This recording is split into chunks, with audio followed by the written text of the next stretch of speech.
కాకరకాయ ఉల్లి కారం చేసుకోవడానికి కాకరకాయ ముక్కల్ని ఇలా సన్నగా కట్ చేసుకుని ఒక ప్లేట్లో పెట్టుకోవాలి. ఇప్పుడు ఇదే ప్లేట్లో కొంచెం పసుపు, కొద్దిగా సాల్ట్ వేసుకొని కొంచెం కార్న్ఫ్లోర్ లేకపోతే బియ్యం పిండి వేసుకొని ఒకసారి వీటన్నింటినీ కూడా ఇలా ఈ ముక్కలకి కార్న్ఫ్లోర్, పసుపు, ఉప్పు పట్టేలాగా శుభ్రంగా కలిపేసి పక్కన పెట్టుకుందాం. కాకరకాయ ఉల్లి కారం చేసుకోవడానికి ఒక 2 పెద్ద సైజు ఉల్లిపాయలు, మినప్పప్పు, జీలకర్ర, ధనియాలు, వెల్లుల్లి రెబ్బలు, కొంచెం బెల్లం, అలాగే కొద్దిగా చింతపండు.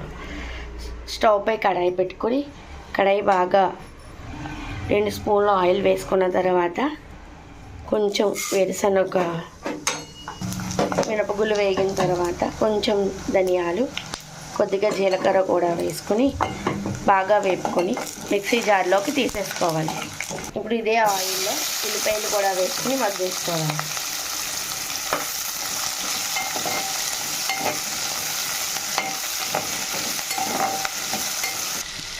దీంట్లోనే కొద్దిగా పసుపు, కొంచెం సాల్ట్ కూడా వేసుకొని మగ్గించుకోవాలి.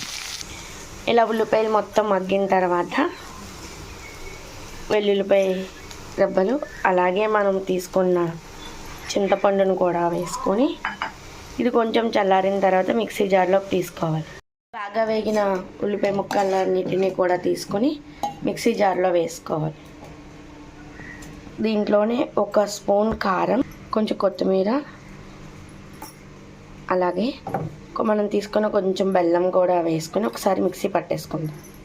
పెట్టుకొని మనం ముందుగా కార్న్ఫ్లోర్ వేసుకొని పక్కన పెట్టుకున్న ఈ కాకరకాయ ముక్కల్ని ఒక్కొక్కటిగా వేసుకొని డీప్ ఫ్రై చేసుకొని తీసుకోవాలి.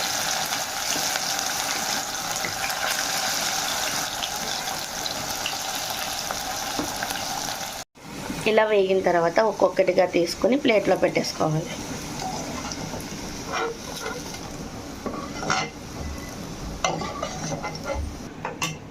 కాకరకాయ ముక్కలను ఇలా డీప్ ఫ్రై చేసుకోవాలి. ముక్కలు వేపిన ఈ ఆయిల్లోనే మనం ముందుగా మిక్సీ పట్టుకున్న ఈ మసాలా ముద్దను కూడా వేసేసుకోవాలి.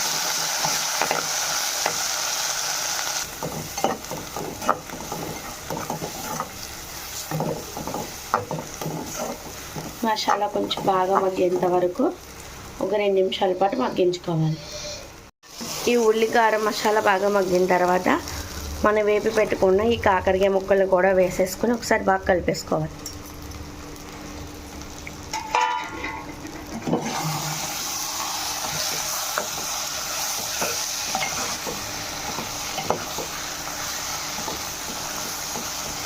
ఆ మసాలా అంతా కూడా ముక్కలకు పట్టేంత వరకు కలుపుకొని